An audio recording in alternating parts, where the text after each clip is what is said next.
Hey girls, Bethany here with a wicked awesome deal for all of our listeners. If you know me in real life, you're probably aware I don't really cook.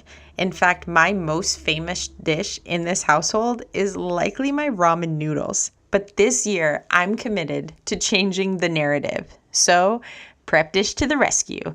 If you've never heard of Prep Dish, here's the deal. They're actually a healthy subscription-based meal planning service. So every single week when you sign up, they send you an email that has your grocery list and all of the instructions for prepping the most incredible meals for your family.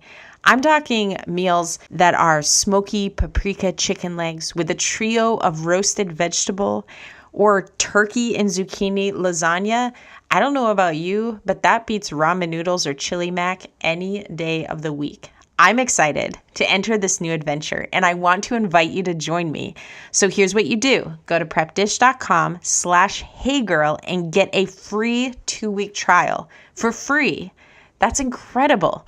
I hope you'll join me and let me know how it goes. Take photos of your meals, and I'll take photos of mine. And together, let's go from being the ramen noodle queen to, smoky paprika princess. Once again, go to prepdish.com/heygirl for your 2-week free trial.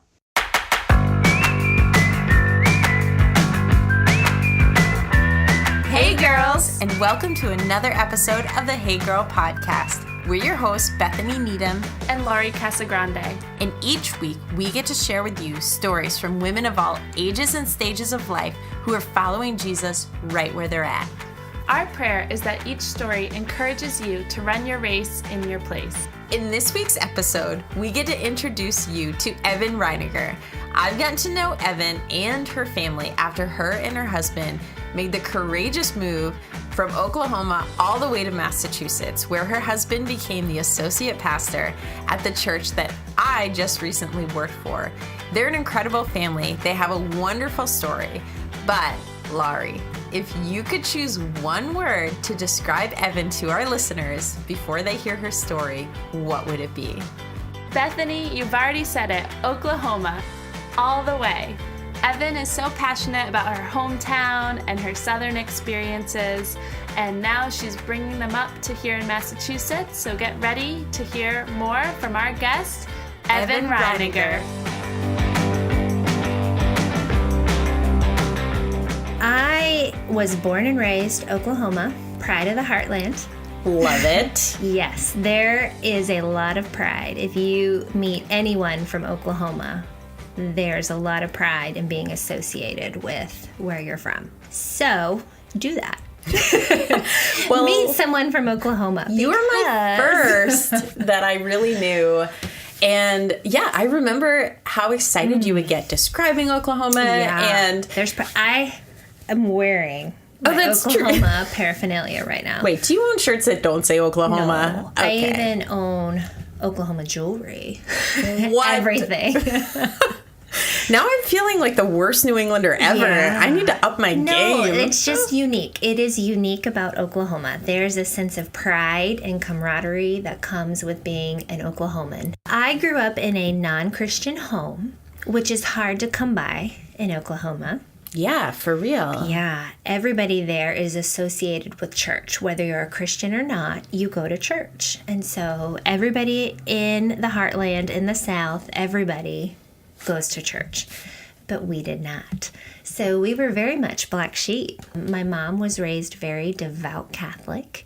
And I remember asking her why we don't go to church. And she said she put her time in. She earned her dues. And so I just had no concept of church whatsoever.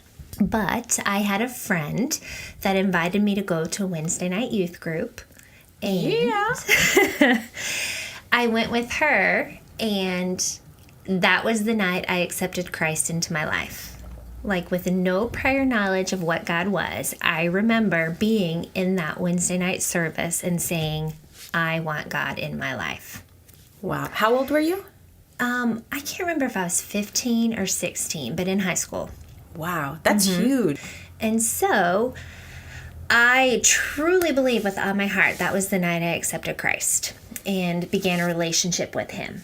But nothing ever came of that because I didn't have a family that took me to church. I didn't have anybody in a discipling relationship in my life.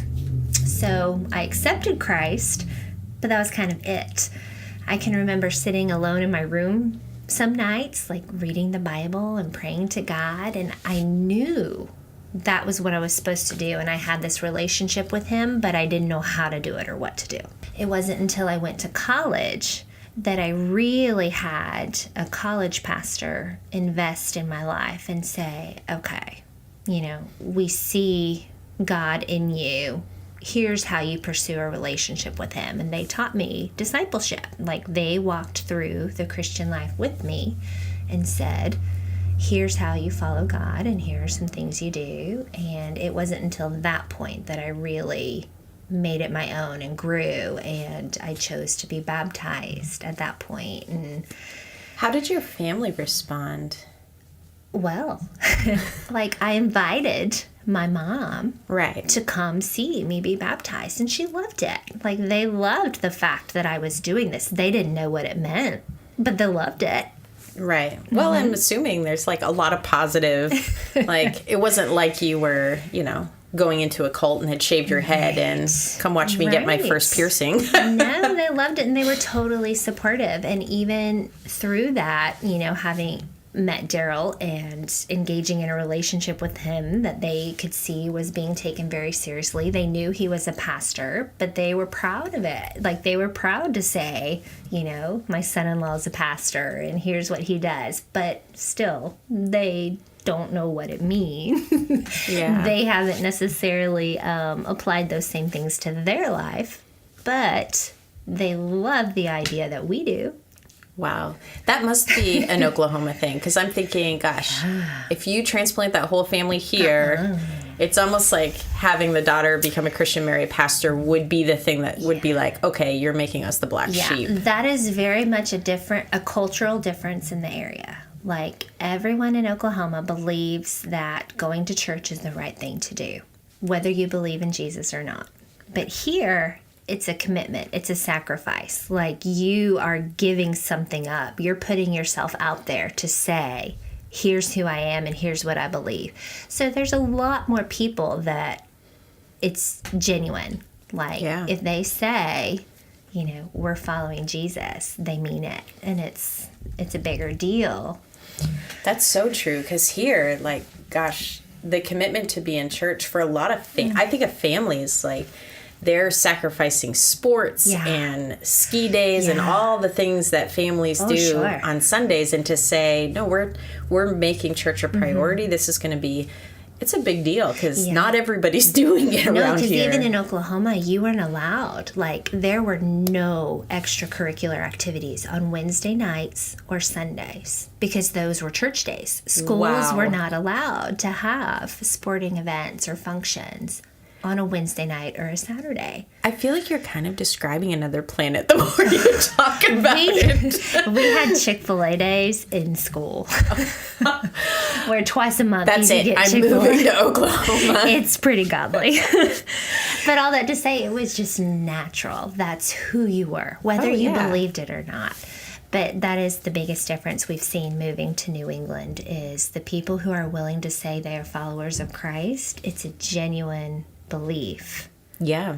Well, because it's definitely not a popularity thing here. So nobody's throwing it out there to be more loved. Oh, man. When our old neighborhood we lived in Oklahoma, our neighbors across the street were youth pastors at the church down the road.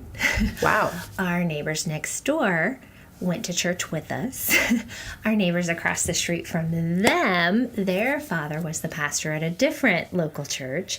Like, our whole street, we could have gone up and down, and our whole street was just consumed with, we go to church. Like, either your church or another church, but we are involved. Wow. Yeah, here we like celebrate if we find out someone in our neighborhood. So tell me a little bit, you alluded to meeting your husband. Where did you meet Daryl? Well, it depends on who you ask, because we have different stories. He thinks that he met me before I remember meeting him. Oh. Yeah, I would trust him on this one. Oh, no.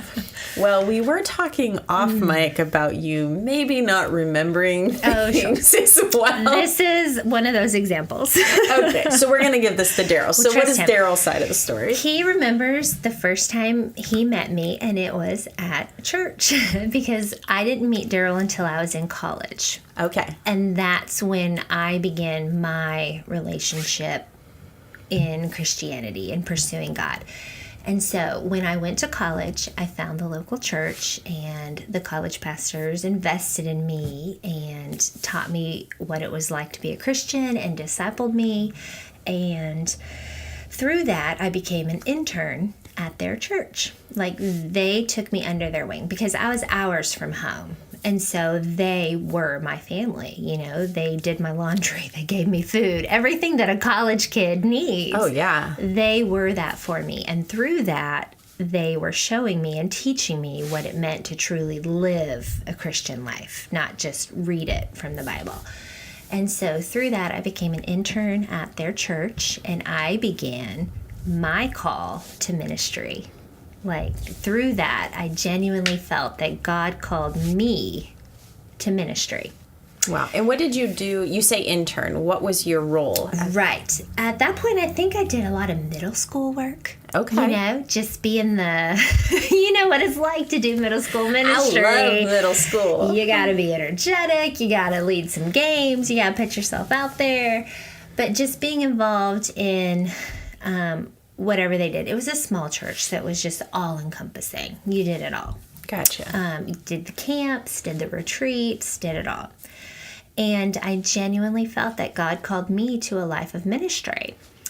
And then shortly after that, they hired Daryl. Ah. So he came on staff at that same church. And we met, and I remember thinking, this is small town Oklahoma.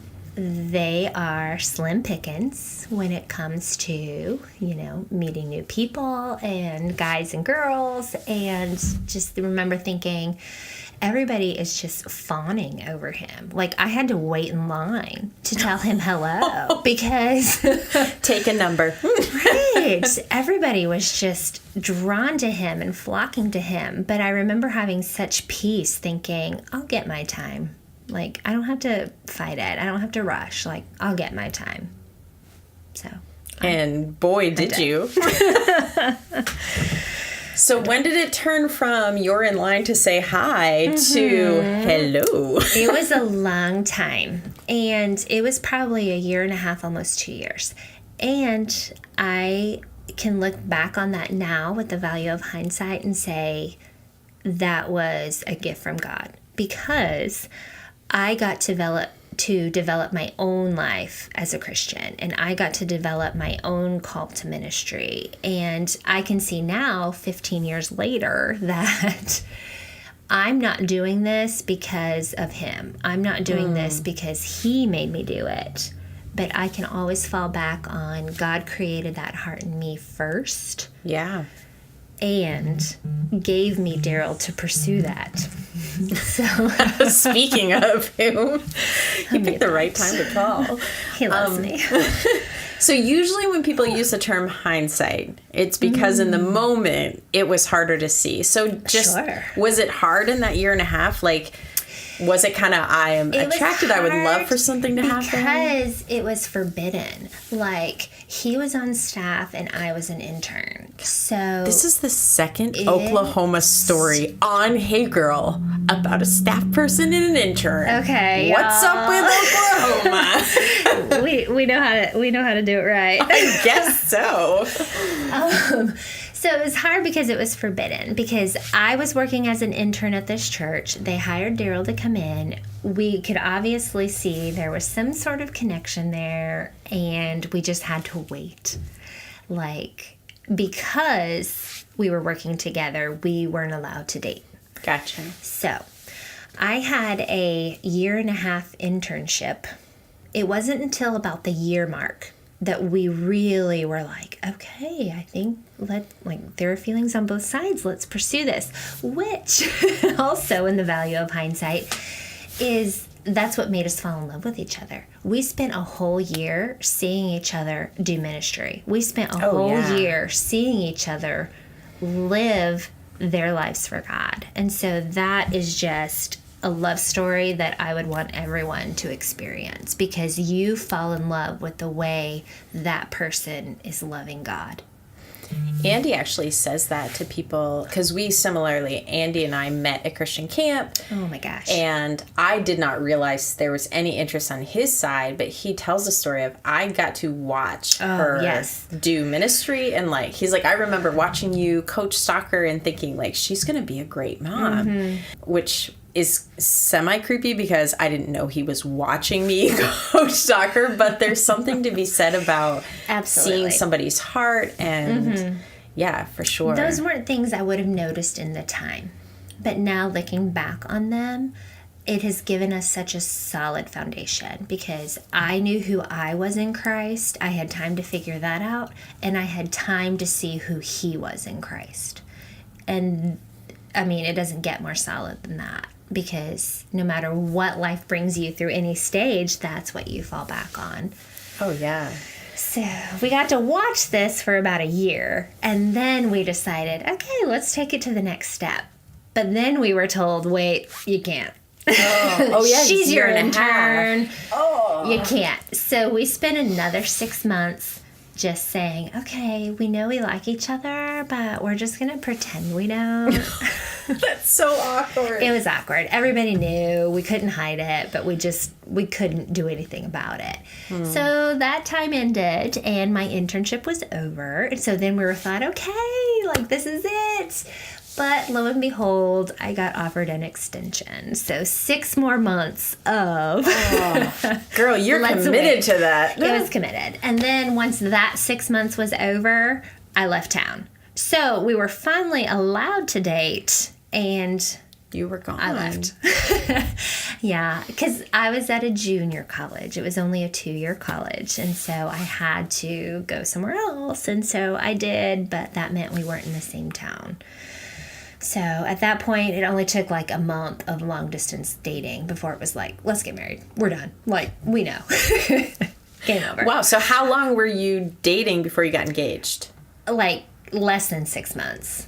And we were only engaged for a couple months, but we had to wait because he was a youth pastor at a big church at that point. And from March to August, I didn't see him because it was camp after camp after camp after retreat, and he was just gone. And so we had to plan our wedding around his camp schedule.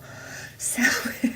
Oh, girl, I know that. Except for us, it was Andy worked at a camp, so it was legitimately planning it around the whole camp schedule. Okay.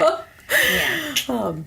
I guess that is one thing we could put for a challenge to meeting in ministry. Yeah. Is. Once we wanted to date, we couldn't. Once we could, we were in different towns. And then once we got in the same town, it was like, let's get married. We're done. Okay. Seal the deal. Yep. Game over. So how long have you guys been married? 14 years. Okay. And it's not just the two of you anymore. No, we have 2 children, an 8-year-old girl and a 6-year-old boy. So what does life look like with an 8-year-old, a 6-year-old, your husband still in full-time ministry, here in New England? You've made this huge move. Huge move. We've been here about 3 years. And again, God has just been showing me his faithfulness through hindsight, because everything that I was scared about moving so far away from home, out of the heartland, out of the Bible Belt, out of our Christian bubble, those have been the first prayers that God has answered. Wow. So you can't help but say, okay. So what were some of those fears? Someone coming from Oklahoma? My number one biggest fear was Logan's best friend in Oklahoma was Daryl's partner in ministry. Like, she was another pastor's daughter. She was another girl that was raised in church. She was another girl that was being taught to pursue the same beliefs Logan did. Like, she was surrounded by that. So my biggest fear was bringing our children to what we perceived as such a cold, harsh area. Yeah. But we were only here 6 months to a year before our oldest asked to receive God into their heart. So that was affirmation of, it doesn't matter where you are or who you're surrounded by. God is God, and He is everywhere, and He will speak to you no matter where you are. Amen. Yeah. So that was your number one fear. Mm-hmm. Any other significant fears coming here?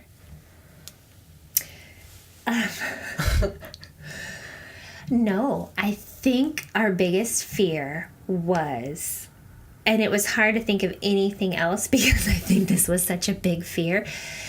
New England has a big reputation. Oh, yes. We know. It's fine. And I think it was because of you, but it is because of me. No, New England has a big reputation of being just a cold, unchurched area.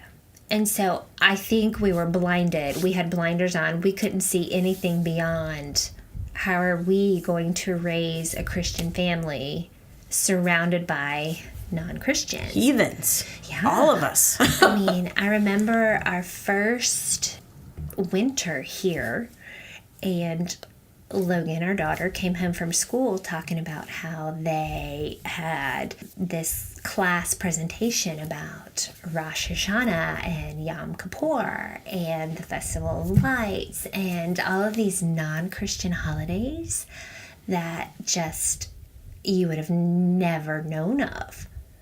Really? In Oklahoma. You didn't get those days off? Did not get that memo. But here, you get it all. You're exposed to it all. And so I was just consumed with fear of how are they going to handle being exposed to all of these things. With now the value of hindsight, I can see it was great for them to be exposed to those things because now they can relate to other kids in their class. Yeah.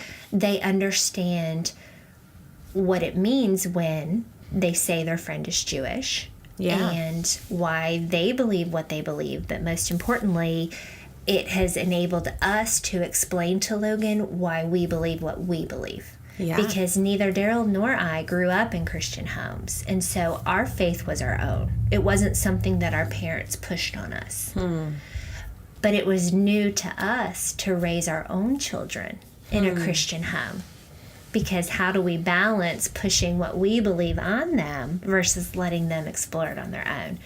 So, enter New England, where they have options to expose themselves to all these different faiths, and yet she chose to follow Christ, and being able to explain to her, here's why. Like, I believe these things because of this. And it just it gave us a lot of confidence in her making that step of faith, because it wasn't us pushing it on her, it was us explaining it to her and her choosing it on her own.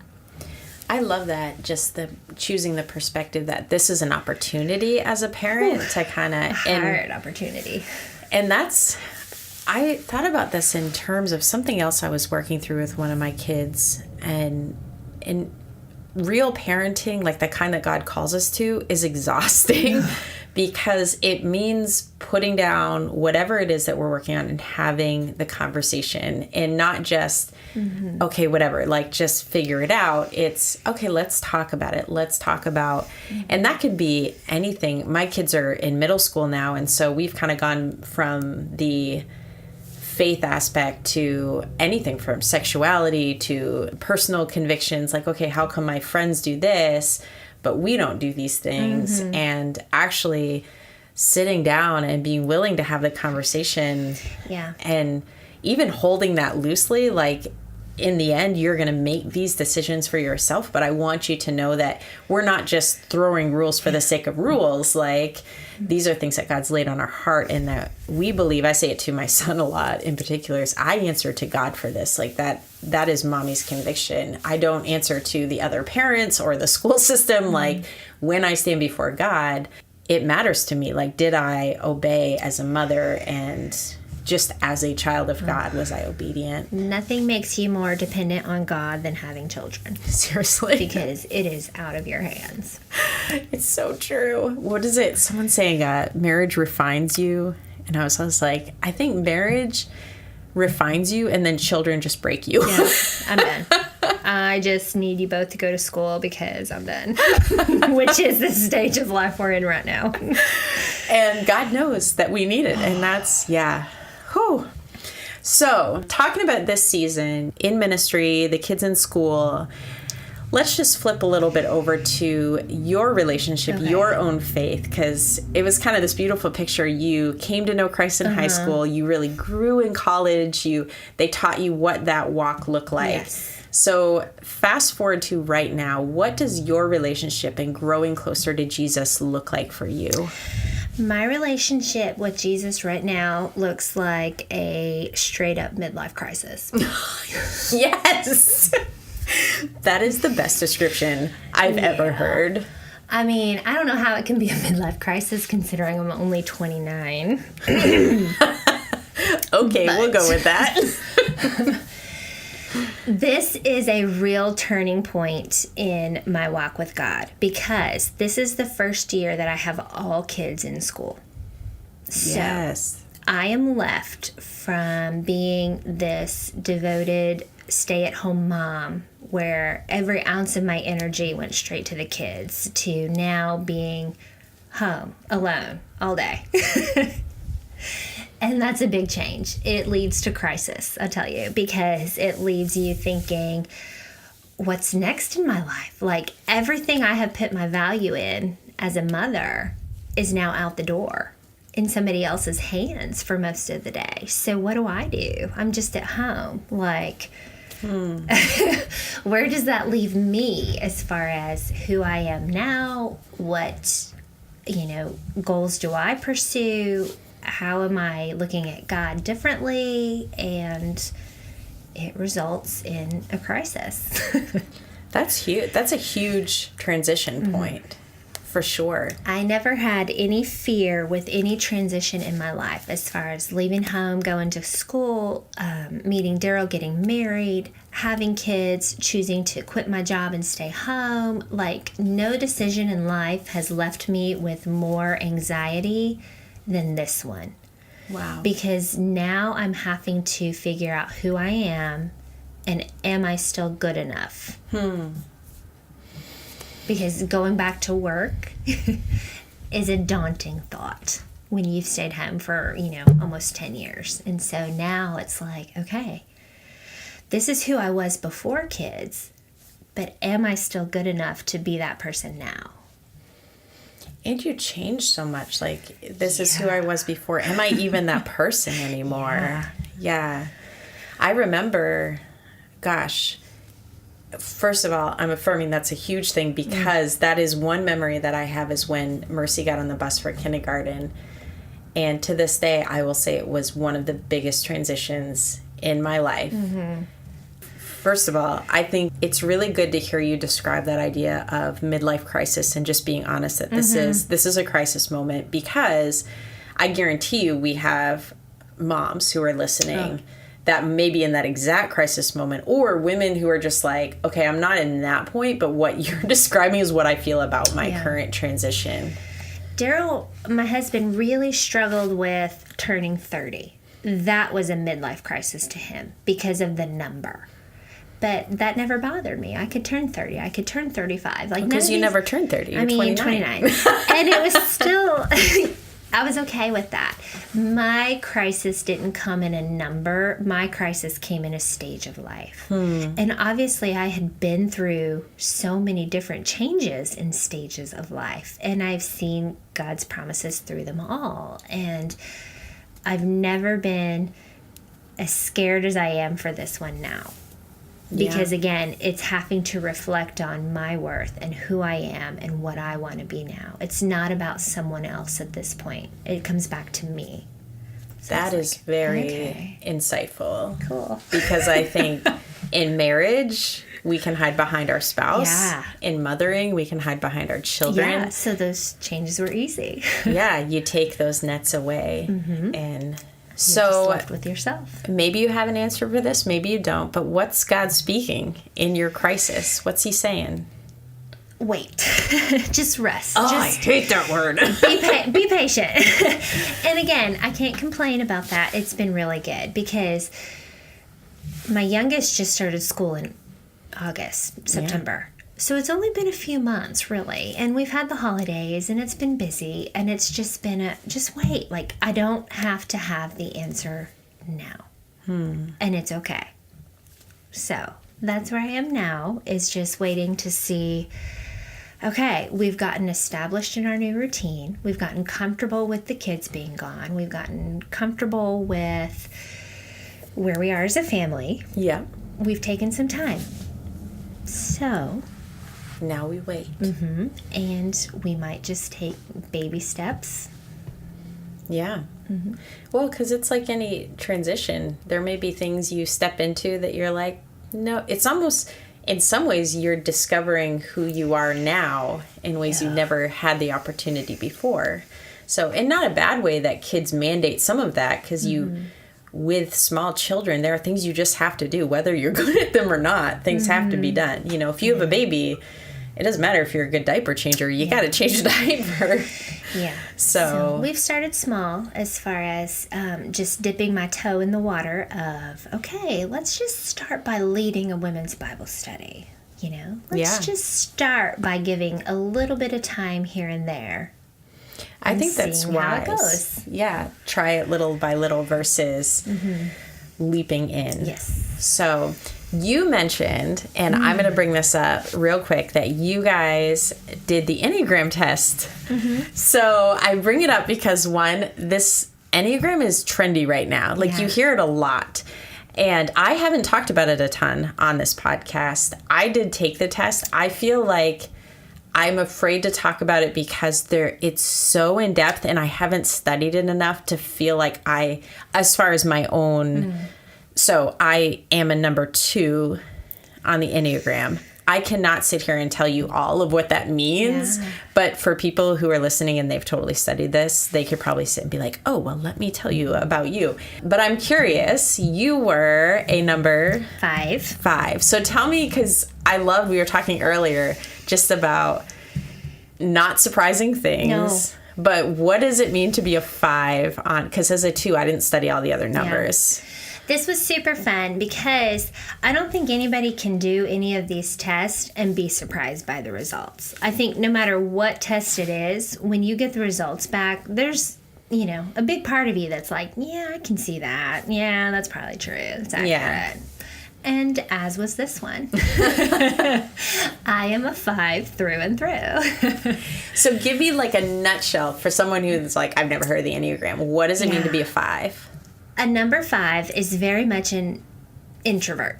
Gotcha. It's very much a person that thrives on solitude.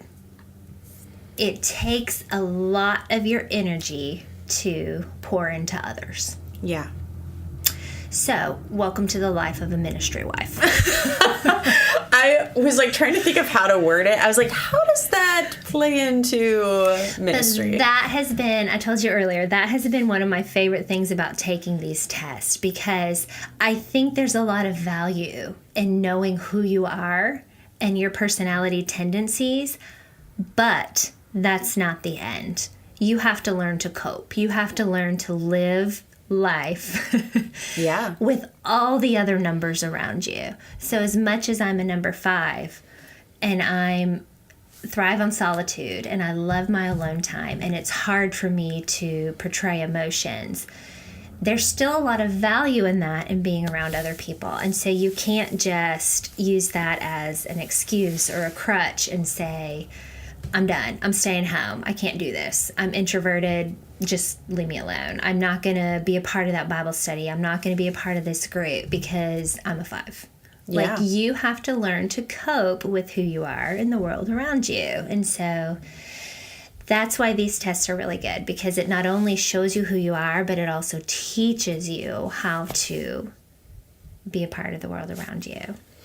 I love that, just because in general, and introvert is a good example, but with any one of those numbers, regardless of your personality type, there's always, and this is what's great about Enneagram, the more you study it, they kind of give you the, hey, when you're healthy, this is what's great about this, but when you're unhealthy, here are the things you need to watch out for. Like we talked about earlier, one of the advantages of being a 5 is that you're objective. I won't use the term emotionally disconnected. I'll use the term objective. You're able to look at a situation with an outside perspective and give objective advice without being emotionally attached.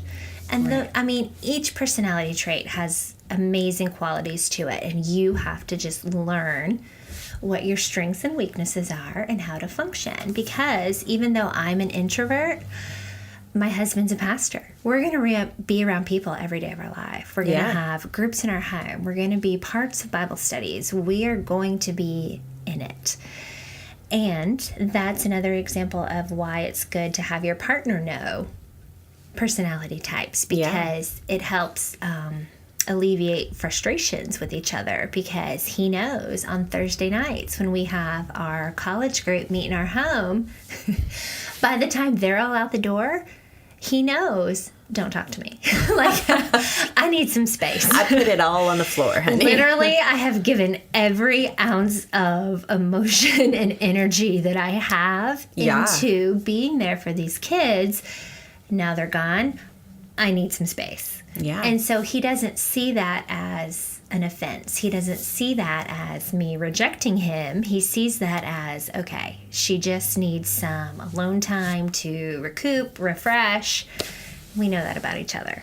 For anybody in relationship, Enneagram in particular they should use it for premarital counseling, to be honest, because it really does help you. Like, it could really help alleviate unnecessary tension when you're like, oh my goodness, because I'm married to an introvert. And we've been married for a while now, and I understand that about him. But gosh, if I had known that early on, I'm like, wow, so many less fights if I wasn't pushing him to be something he was not, or being offended when it wasn't personal. He was just done. It's true. I read the whole description of a number 5 to him, and my favorite part was he will always ask me what I'm feeling or what I'm thinking, all those kind of introspective questions. Yeah.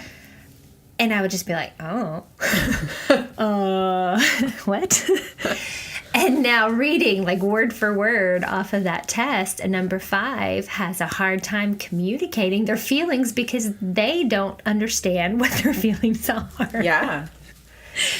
So it just helps being able to understand one another and being able to avoid conflict and relate to one another, because we're all different. The way you thrive and behave is not necessarily the way everyone else does. Yeah, even I think about like girlfriend groups, because my being a 2 and you being a 5, we're not a lot alike. And I think, hey girl, a big part of this isn't just the idea of like what God's called you to, but who God's called you to be. And I think that's partly, I used to hate personality tests mainly because I was like, they're just trying to box me into like, and whereas I felt it gave me an excuse.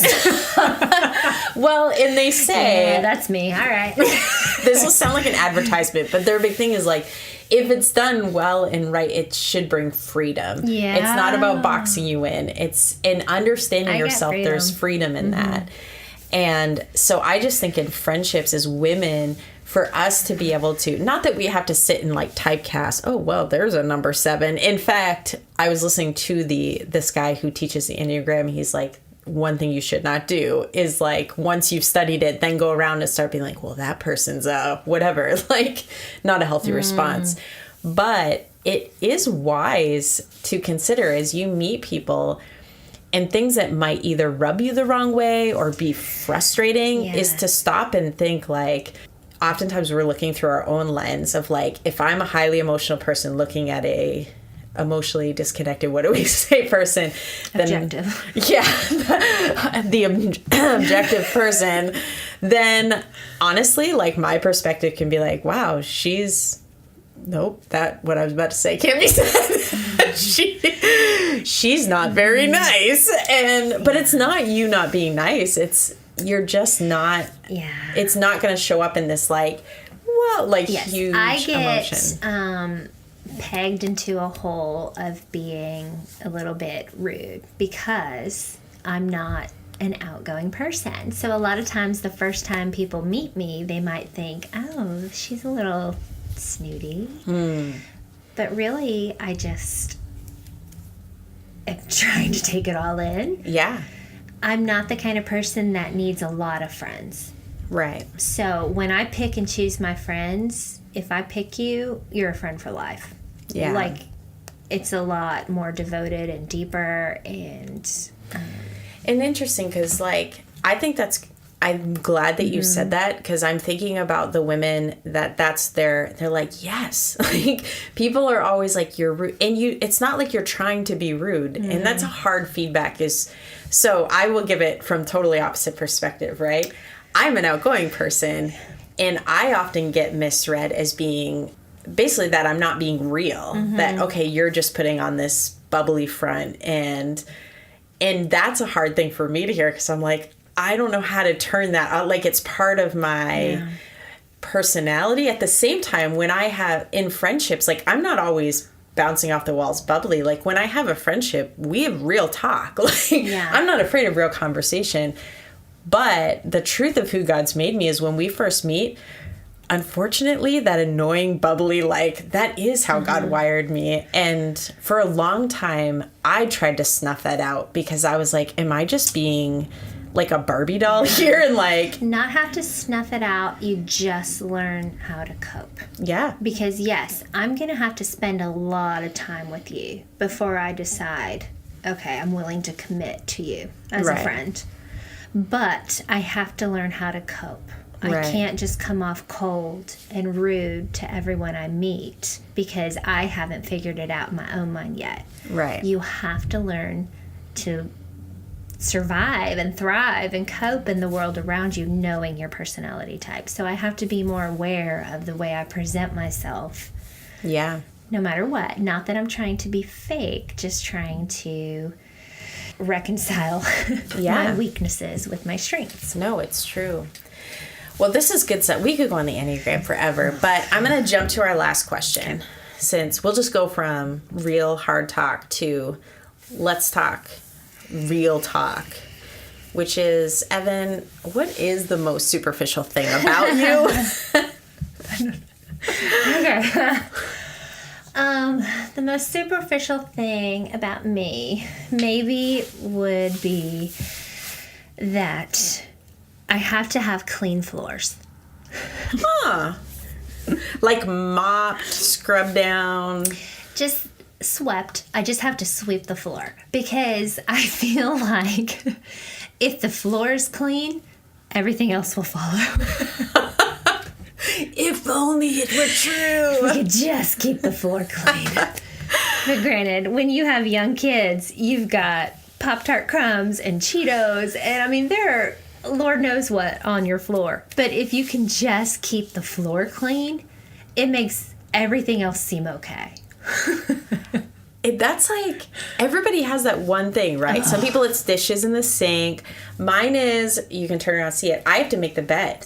Like that every day. Yeah, nobody sees your bed. Yeah, hey, you just saw it. I made it. Everybody sees your floor. It doesn't matter if there's 3 loads of laundry piled on the couch or if there's a sink full of dishes. But if you're walking on a clean floor, man, you got it together. That is like... All right. Well, at the risk of sounding creepy, a lot of people see my bed now that I moved my studio up here. I'm just like, everyone come to my bedroom. It gets real personal here on Hey Girl.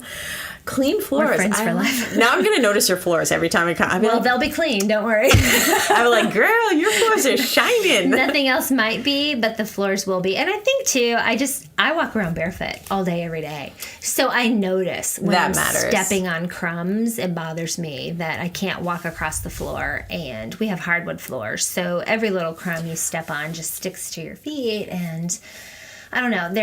It calms me. There's a sense of control in the chaos. Yeah. No matter what the rest of the world is like, if my floors are clean, We're good. I like that. And that's the first time we've had that one. I always love when there's a brand new one. So, Great. Evan, I am so appreciative that you came on. You were so brave to join us today. Thank you so much for sharing your story.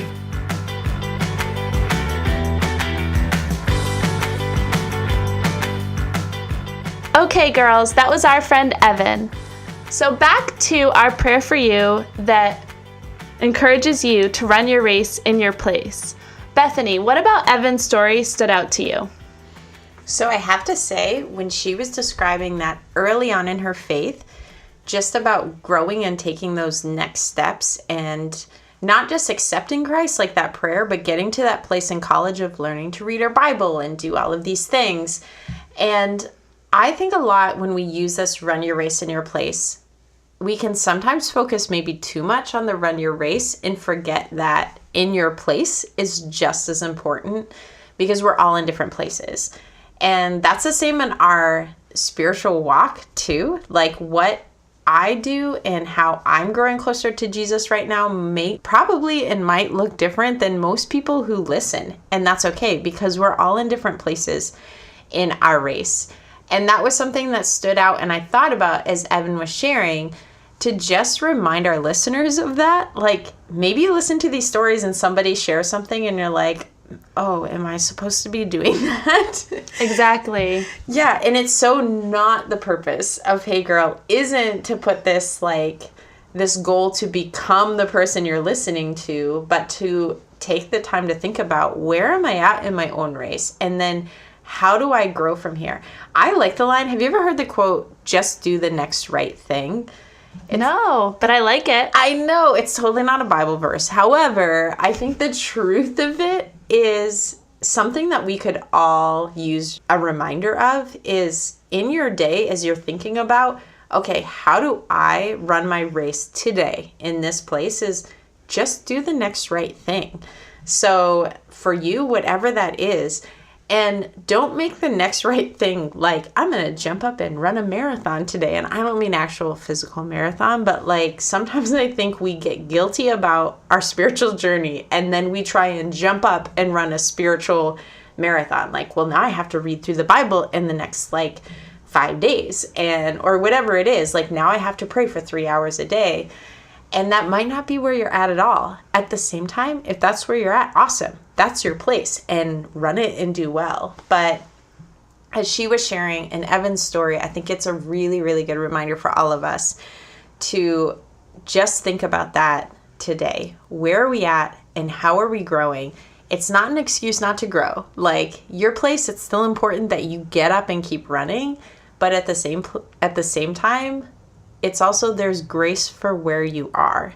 And if where you are is you just need to, first of all, find a Bible, second of all, maybe crack it open and read a verse or two, then we're cheering you on, no matter where it's at. It's all about self-awareness, and sometimes you might not even know where you are in your place. So it's taking the time to stop, evaluate yourself, and just take baby steps to kind of follow God's lead.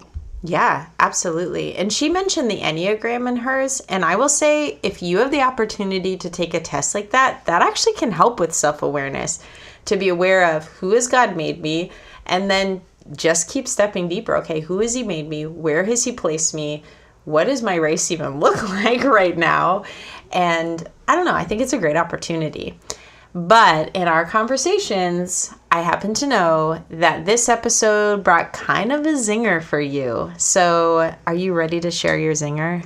A zinger right to the heart. Oh, those are the worst. So I am born and raised in New England, went to college here, live here, love it here. And so it was so funny for me to hear it be called a cold, harsh place from the perspective of someone in Oklahoma, because I had never thought of it that way. I love our 4 seasons here and how each one just feels like a new beginning. I love beaches, farms, hills, mountains. I just feel like there's so much beauty here. And yeah, maybe we're not the friendliest off the bat. You probably don't say hi to everyone you pass on the sidewalk. But once you build a connection, they're real, they're authentic. I just have so much love for my home. And it's interesting that we're kind of this mission field for people in Oklahoma to come and bring the gospel, where it's a lot more of the norm of people to go to church and to not have other activities on Sunday in the South. And here in New England, you might be competing with your kids' basketball, sports, or soccer games, and it might not always be a priority. But when you do go, it's really from the heart. It's an experience that you're choosing. So it just feels a lot more meaningful to me. So I know it's cold and harsh to some people's perspective, but I think it's warm and lovely and full of butterflies up here in New England. I love the butterflies. It's kind of that old, you don't know what you don't know. And I forget who was saying it the other day. I was listening to some radio show and they were talking about how every home has its own smell, but you don't know the smell of your own home. And I know that sounds morbid way to describe it, but there's a side of it where even though I spent some time in Canada while my dad was a pastor, I was born in Maine, and this is kind of the culture that I know. And I've traveled enough to realize that we don't know the smell of our own home. So it's almost a harsh reality when people come from outside and they give that like, okay, well, this is pretty much my perception of who you guys are. And we do kind of have a rough reputation. But I will say this, as a New Englander, and you can back me or slap me, whatever you choose after I say. Can I do both? No. Absolutely. Is that culture is part of what makes our country and our world beautiful. And so I guess I would say as much as there are rough parts to New England culture, I'll own that. But there's also rough parts to every culture. And the flip side, though, there's beauty in all of it. And how do we go and enter these other places and look for the beauty in what God's created? I love your description. Like, that's one of my favorite things of New England is our seasons and the beauty in that. And the people here, just the authenticity that they live their lives with, especially in their faith. And I will say that both Evan and Daryl, I've heard them say this before, is one of the things that stood out to them, or that they kind of maybe was an aha moment for them, was realizing when they came here that people in New England, if they say they're a Christian, they mean it, because it's not the popular thing to say. It's not because they want more friends if they're outright like, yeah, I'm a believer. And the same for going to church or whatever it is. It is a little bit more, well, it's a lot more difficult to make that decision because we have a lot of things fighting against that. But it doesn't detract from the fact that this culture, like any other culture, just has things that are so beautiful and unique about it. And I think that you and I should take it upon ourselves to introduce the entire world to all of the beautiful parts of New England and just change the whole narrative. Instead of the mission field that's like, we need to go to New England because there are no Christians. Then it's going to be like how people talk about Hawaii, like, oh, people in Hawaii need Jesus because they really want to go to Hawaii. That's what they'll start saying about New England. Well, people in New England need Jesus because they just really want to come here and experience the awesomeness. It's wicked true. We're wicked awesome. Seriously. But no matter where we're located, it's the same God, it's the same Holy Spirit, and all of us just need to embrace Him into our lives and spread it with our neighbors and our friends and hopefully listeners on podcasts. Such beyond. a good truth, too, because I think we actually do forget that the same God and same Holy Spirit is at work in the deepest parts of Texas as in the deepest parts of Massachusetts. Like, I know we make jokes about God's country verse, but God is definitely not confined by any state or nation lines. Mm-hmm. He's at work all over the place. I'm going to be a little prideful to say that I am pretty stinking proud and excited to get to be a part of what He's doing in New England, mm-hmm. because I love this place so much. That was a little bit of, I guess, the perceptions of location, so South versus here in New England. I think the other zinger that I had was the perception of introvert versus extrovert. So I'm really bubbly. I want to be your friend. I love to meet people and hear their stories and build connections, find things in common. And sometimes it's hard when you're talking to someone that is an introvert, or was it type 5 on this test? There's probably more than one type that is an introvert, I would say. And I don't know it super well, but I would say, yeah. Yeah, and you're not always sure if the person that you're talking to is an introvert, or maybe they just don't like you, and so you're trying to read those signals. And I met a woman a few months ago who, in the first few minutes of meeting her, she said, "Hi, I'm not really a people person. I get uncomfortable talking to new people, and so don't expect me to be your best friend." And so I was like, great, got it. I know that I'm not going to take it personally. She doesn't not like me, because who wouldn't? But seriously. Yeah, she set the expectations, which was good. But on the other hand, I was like, just give it a chance. Maybe we could have a lot in common and build a connection. So with Evan, it's great that she's accepted who she is as an introvert and kind of come to peace with her strengths and weaknesses, or how she mentioned her husband will be like, "What's on your mind?" And she'll be like, "Nothing. What do you mean? What's on my mind?" Where I do that to my husband, like, "What do you mean? All your feelings? Don't you want to share your emotions and what went on in your head and your dreams, your aspirations?" And so everyone is different. God loves us all, but sometimes it's just difficult to read the situation and perception of, does this person not want to build a connection with me, or are they just more reserved, and give them time to kind of warm up and feel more comfortable. A lot of giving people the benefit of the doubt. I think that's just a good lesson in general, because whether you're bubbly, whether you're introverted, it really doesn't matter. It can be hard as one personality to run into a totally different personality and not take it personally. Like, I know you were really good, whoever the individual was, but I'm someone that wrestles reading social cues in general. High five, no hug. Wait, both. Okay. That's so me. I'm always the one that goes for the handshake and they're going for the hug. And I was like, wow. Okay. Oh, don't even throw in the kiss on the cheek. That just gets awkward. Sometimes you land in the wrong place. Mother-in-law. It can be, I'm sweating right now. I'm having this conversation, so many memories, flashbacks. But yeah, it can be rough. And when you're outgoing and bubbly, I don't know. I feel like we are probably people that put ourselves in more situations than normal, because we go out of our way to look for people to interact with, and apparently have really awkward encounters with. Maybe on the flip side to saying, "Hey, I'm an introvert, I don't like people, let me warm up," we should be going out to people and say, "Hey, just so you know, I want to know everything about you and be your new best friend in the next 5 minutes." So then they'll just know that we're not crazy. We just really like to get into people's business right off the bat. I'm pretty sure if you say that, they're going to think you're crazy. Okay. Well, but you know what? Try it. Everybody, let us know what you think about my ideas. Just, write to us on Instagram, comment on Facebook. I just want to know if you think it's a good idea or not. Maybe give us some tips on, reading social cues. We're here to receive. We need your help and to grow. Well, girls, it's been fun. Once again, we hope that you just enjoyed hearing this story, that God spoke to your heart, encouraged you. Maybe you're out there and you're from Oklahoma, and this was just super fun to hear someone that is from that state. I haven't been there yet, but at some point I have to go just to figure out what all the hype is about.